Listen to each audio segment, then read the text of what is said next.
Eh bien, mes frères et sœurs, que le Seigneur vous bénisse, que le Seigneur vous garde. Bonjour à tout le monde. Alléluia. Alors, comme je vous avais dit que j'allais reparler encore un peu de la femme, et je pense que j'aurais vraiment approfondi, alléluia. Nous voyons que la femme, dans la parole de Dieu, eh bien, est aussi la servante du Seigneur. Je répondrai de mon esprit sur mes fils et mes filles, sur mes serviteurs et mes servantes. Et nous voyons ceci dans Acte 2, versets 17-18. Alléluia. Alors là, j'aurais voulu vous parler des femmes du Nouveau Testament.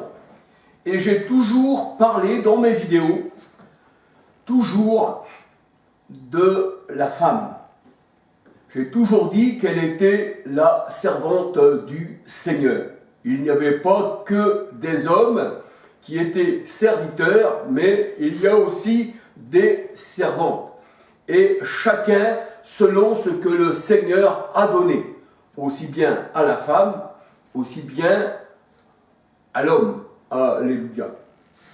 Alors je tiens encore à dire que c'est les hommes qui ont annoncé l'évangile au monde entier. On peut dire qu'il y avait au départ 12 disciples. Et le Seigneur les envoie 2 à 2, envoyés pour la parole. Et la parole de Dieu nous dit qu'un seul témoin ne suffit pas. Il faudra au moins 2 ou 3 témoins. C'est pour ça que le Seigneur envoyait ses disciples 2 à 2 pour annoncer la parole de Dieu. On peut dire aussi qu'il y a des pharisiens, des contradicteurs contre le Seigneur. Et ils disaient au Seigneur, Yeshua, tu es seul et ton témoignage n'est pas vrai.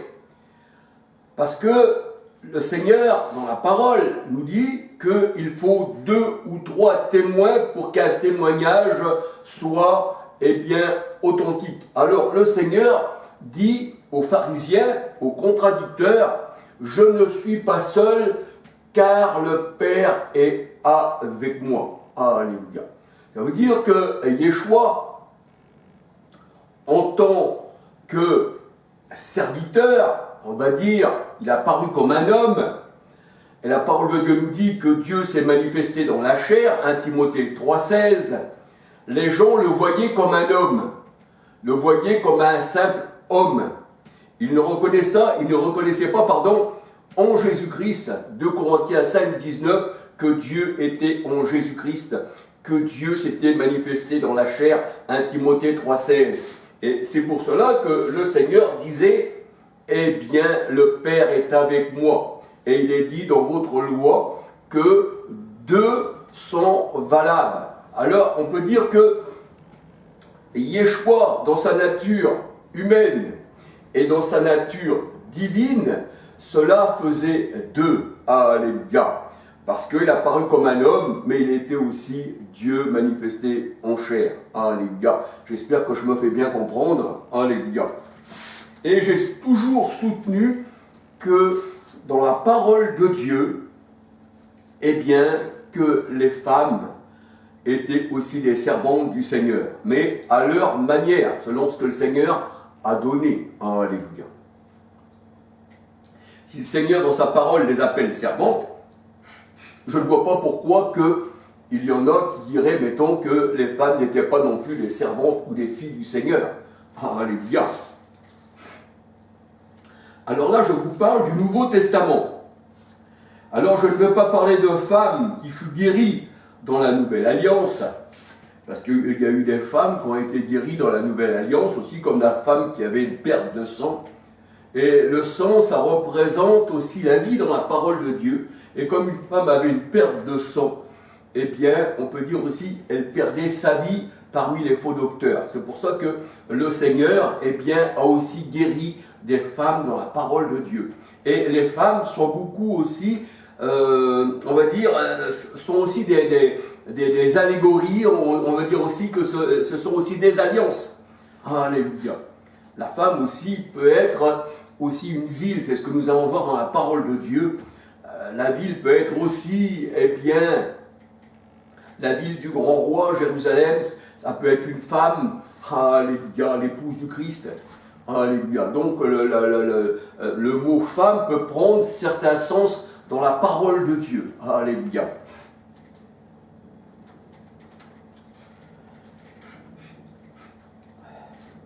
Alors ici, dans les femmes du Nouveau Testament, eh bien je vais parler de femmes qui ont accompagné les disciples du Seigneur dans leur marche. Alors il est dit dans 1 Corinthiens 9, versets 5-6, n'avons-nous pas le droit de mener avec nous une sœur qui soit notre femme? Une sœur qui soit notre femme. Une sœur, c'est-à-dire quelqu'un, une femme qui croit au Seigneur. Alléluia. Elle devient donc notre sœur, bien qu'on soit mariés. Alléluia. Alors, 1 Corinthiens 9, versets 5-6, n'avons-nous pas le droit de mener avec nous une sœur qui soit notre femme, comme le font les autres apôtres et les frères du Seigneur, et Céphas, c'est-à-dire Pierre. Jean 1, verset 42. Alors Pierre était marié, bien entendu. Pierre était marié. Le Seigneur avait envoyé que des apôtres. Il n'avait pas dit aux femmes, voici vous annoncerez l'évangile. Il n'avait pas dit ça aux femmes, le Seigneur. Il avait envoyé des apôtres. Il envoya donc 12 apôtres au départ. Alléluia. Luc 6, verset 13, 14, 15. Luc 6, verset 13, 14, 15. Marc 3, verset 13, 14, 15, 16, 17, 18, 19. Il les envoya prêcher avec le pouvoir de chasser les esprits impurs. Marc 3, verset 15. Et de guérir toute maladie et toute infirmité. Ça, il faut comprendre ça au sens spirituel. Alléluia. Matthieu 10, versets 1 à 23. Nous voyons que Paul, quand il partit d'Athènes et quand il se rendit à Corinthe, il y trouva un juif nommé Aquilas, originaire du Pont, récemment arrivé d'Italie avec sa femme Priscille. Alléluia. Paul demeura chez eux. Acte 18, versets 1, 2, 3. Ensuite, Paul s'embarqua pour la Syrie avec Priscille et Aquilas. On voit que Aquilas, il avait avec lui son épouse. Et Aquilas et Priscille s'embarqua avec Paul. Alléluia. Et là, nous voyons que ici, Priscille, eh bien, n'est mentionnée qu'après Aquilas et vice-versa. C'est-à-dire que Priscille et Aquilas, c'était l'homme et la femme, c'était des époux, mais tantôt, on peut aussi bien parler de Priscille en premier avant Aquilas ou Aquilas après Priscille. Ça dépend, eh bien, les versets bibliques. Alléluia. Un juif nommé Apollos, originaire d'Alexandrie, homme éloquent et versé dans les Écritures, vint à Éphèse. Il était instruit dans la voie du Seigneur et fervent d'esprit, nous dit la parole de Dieu. Il annonçait,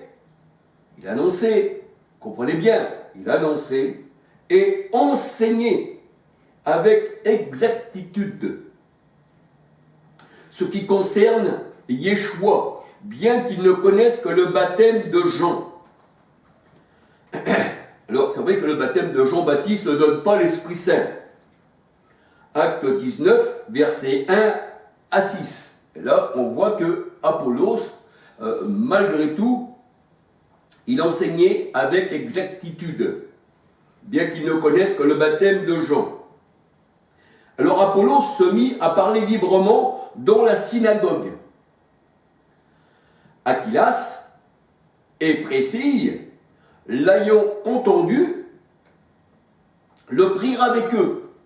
C'est-à-dire, disent à Apollos, voici, tu vas venir avec nous et on va t'expliquer ce qui concerne eh bien, le Seigneur. Alors ils le prirent avec eux et lui exposèrent plus exactement la voie de Dieu. Alors on peut dire que là, il y avait Priscille et Aquilas, ou Priscille, de prier avec eux Apollos. Apollos qui est connu dans les Écritures, alléluia. Paul dit j'ai planté et Apollos a arrosé. Il y en a qui disent qu'ils sont de Paul et il y en a qui disent qu'ils sont d'Apollos. Donc Apollos était quand même quelqu'un dans les Écritures. Et là on voit qu'il y a une femme, Priscille, avec son homme Aquilas, eh bien reprennent Apollos. Est-ce qu'aujourd'hui, certaines personnes qui se disent pasteurs se laisseraient reprendre par une femme? Vous direz, c'est un sortilège, il y a quelque chose qui ne va pas, il faut sortir du cercle parce que vous êtes dans un cercle là où nous, eh bien, nous pensons comme ceci, mais vous, vous ne pensiez plus comme nous. Là, il faut sortir. On peut dire que là, il y avait une femme qui était là aussi avec son mari, Aquilas, donc Priscille, et qui reprit avec Aquilas, eh bien, Apollos, pour expliquer à Apollos plus exactement la voie de Dieu. Alléluia. Ici, Apollos, eh bien, ne s'est pas opposé, lui, Apollos ne s'est pas opposé à Aquilas, ni à Priscille, une femme, qu'une femme aussi peut exposer à Apollos, eh bien, plus exactement la voie de Dieu. Alléluia. Apollos, eh bien, ne s'est pas opposé à ceci. Alléluia. Ils le reprennent, eh bien, par la parole. Acte 18, versets 24, 25, 26. Priscille et Aquilas étaient les compagnons d'œuvre de Paul. Les compagnons d'œuvre de Paul. Alléluia. Qui ont exposé leur vie, leur tête pour sauver la vie de Paul. Une église était dans leur maison, c'est ce que nous dit la parole de Dieu. Alors, on va voir Romains 16, verset 5, 1 Corinthiens 16, verset 19, et nous pouvons lire dans Romains 16, verset 1 à 22, que Priscille et Aquilas étaient les compagnons, eh bien, de Paul, les compagnons de voyage, alléluia, et ils ont exposé leur vie, c'était des compagnons d'œuvre. Alors dans Romains 16, verset 1 à 22, Paul recommande Phobé, il recommande Phobé, une diaconesse, il la recommande. Il recommande une sœur diaconesse de l'église de Soncheray, afin de la recevoir. Je me demande aujourd'hui, il y a une femme qui dirait je suis diaconesse, et puis il y a quelqu'un d'autre qui envoie, et puis il faut la recevoir de la manière digne des saints. On dirait c'est une femme, qu'elle reste à part cette femme. Elle reste à part. Oui, qu'est-ce qu'elle vient faire? Ça serait comme ça aujourd'hui. Alors qu'aujourd'hui encore, comme j'ai fait des études sur la parole de Dieu, j'ai expliqué dans la parole de Dieu que tout est accompli. Je ne peux pas le redire encore aujourd'hui, je ne peux pas me répéter à chaque fois, mais dans les Écritures saintes, le Seigneur dit « j'ai achevé l'œuvre, j'ai accompli l'œuvre ». Alléluia. Je ne veux pas revenir, mais là on voit que dans Romains 16, versets 1 à 22, Paul recommande Phobé, une sœur diaconesse de l'église de Soncheray, afin de la recevoir dans le Seigneur d'une manière digne des saints et de l'assister dans les choses où elle aurait besoin, car elle en a aidé beaucoup, ainsi que Paul. Alors Paul il dit « Saluez Marie, qui a pris beaucoup de peine pour vous. » Voilà, je saute encore des versets. Saluez Tryphène, Saluez Tryphose, qui travaille pour le Seigneur. Saluez Perside, la bien-aimée, qui a beaucoup travaillé pour le Seigneur. Ici, les salutations ne s'arrêtent pas qu'aux hommes. Saluez la Logue et Julie, Nérée et sa sœur, et Olympe, et tous les saints qui sont avec eux. Romains 16, verset 1 à 16, 2 Timothée 4, verset 19. Alors, de Timothée 4, 19, nous voyons des couples cités, hommes et femmes, cités dans la parole de Dieu, comme Ananias aussi et Saphira, eh bien, qui eux, eh bien, ont vendu un champ et ont retenu, eh bien, une partie de la somme d'argent de laquelle ils avaient vendu le champ, et ils avaient menti au Seigneur. Et de ce fait, la parole de Dieu nous dit, quiconque blasphème contre le Saint-Esprit n'aura jamais de pardon. Mais nous voyons encore là, eh bien, Ananias et Saphira. Donc il y avait aussi des femmes. Je ne dis pas que la femme a annoncé l'évangile, c'est le Seigneur qui a envoyé des hommes, mais on peut dire aussi qu'il y avait des femmes qui accompagnaient aussi les hommes et qui se mettaient au service de l'évangile. Alléluia. C'est-à-dire qu'ils assistaient, eh bien, leur mari, ils ont assisté aussi, ils ont exposé leur vie aussi pour la vie de Paul. Alléluia. Il y avait aussi des femmes. Alléluia. Alors Paul n'oublie pas les servantes du Seigneur. Acte 2, verset 17-18. Alors dans Philippiens 4, verset 2-3, il dit « J'exhorte Évodie,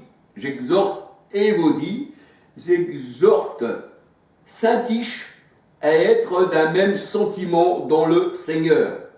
Et toi aussi, fidèle, oui, je te prie de les aider, elles qui ont combattu pour l'évangile avec moi, et avec Clément, et mes compagnons d'œuvre, dont le nom sont dans le livre de vie. Philippiens 4, verset 2-3, ça veut dire que la femme a son nom dans le livre de vie. La femme est un membre à part entière de l'Église du Seigneur. En Jésus-Christ, il n'y a plus ni homme, ni femme, ni grec, ni juif. Nous sommes tous un dans le Seigneur. Le Seigneur ne regarde pas la chair et le sang n'hérite pas du royaume des cieux, mais le Seigneur nous regarde comme des esprits au service du Seigneur. Alléluia. Donc, Galates 3, 27, 28, 29, en Jésus-Christ, il n'y a plus ni homme, ni grec, ni juif. Voilà. Mais au temps du Seigneur Jésus-Christ, chacun avait sa place. Je ne permets pas à la femme d'enseigner parce que, pourquoi? Elle a prêché, elle a péché la première. La femme avait péché la première. Alors, comme la femme elle a péché la première, comme la femme a détruit, on va dire, la maison de Dieu, c'est ce que on peut dire Ève. Alors le Seigneur, il ne va pas redonner les clés à Ève pour enseigner de ce qu'elle avait déjà détruit. Mais en Jésus-Christ, la parole de Dieu nous dit que le Seigneur nous a rendus libres, aussi bien hommes que femmes. Et c'est l'esprit qui nous rend libres. L'esprit vous rend libre. Nous n'avons pas un esprit on va dire, de servitude, mais nous avons un esprit qui nous rend libres. Nous avons l'esprit du Christ, aussi bien hommes que femmes. Alléluia. Et dans les églises, il y avait aussi des femmes, la parole de Dieu nous dit, qui prophétisaient. Alléluia. Eh bien, on voit ça aussi dans la parole du Seigneur, qu'il y avait des femmes qui prophétisaient. Alléluia.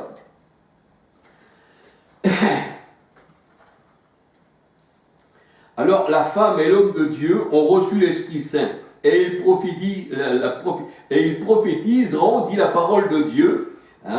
Et je mettrai mon esprit sur mes serviteurs et sur mes servantes, sur mes fils et mes filles, et ils prophétiseront. Vos jeunes gens prophétiseront. Alléluia. Acte 2, 17, 18. Et celui qui n'a pas l'esprit du Christ ne lui appartient pas. Romains 8, verset 9. Celui qui n'a pas l'esprit du Christ ne lui appartient pas. Alléluia. Mais celui qui a l'esprit du Christ est avec lui un seul esprit. Parce que Dieu est esprit, il n'y a qu'un seul esprit, il n'y a pas de trinité d'esprit, il n'y a qu'un seul esprit. 1 Jean 4, 13, nous savons qu'il demeure en nous par l'esprit qui est en nous. 1 Corinthiens 12, 13, nous sommes tous abreuvés et baptisés d'un seul esprit. J'arrêterai pas de le dire, alléluia, il n'y a pas de trinité, il n'y a pas trois esprits distincts, trois personnes distinctes, il n'y a qu'un seul esprit, alléluia. Et celui qui s'attache au Seigneur, aussi bien l'homme et la femme, sont devenus un seul esprit avec le Seigneur.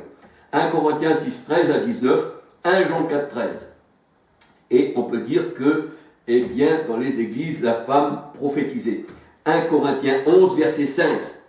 Acte 2, verset 9. Nous voyons que les 4 filles de Philippe, l'évangéliste, eh bien, étaient des prophétesses et elles prophétisaient. Alors on peut dire que les femmes furent les premières à voir Yeshua ressuscité. Dans Marc 20, verset 11 à 18. Les premières à voir Yeshua ressuscité. Les premières au tombeau. Alléluia. Marc 16, verset 1, 7, 9, 10, 11, 12, 13, 14, 15. Alors on peut dire que ces femmes n'ont pas évangélisé. Ceux qui ont vu le Christ ressuscité n'ont pas évangélisé les disciples, non, mais ils étaient les témoins de la résurrection. Et les disciples ne crurent pas les femmes, parce que les femmes annonçaient, eh bien, aux disciples la résurrection du Christ. Et ils n'ont pas cru ces femmes. Un peu comme Thomas, il dit, moi je ne vois pas les marques dans les mains, sur le côté, dans les pieds, je ne croirais point. Alléluia. Alors on voit que ces femmes, elles étaient les premières au tombeau. Et elles ont annoncé la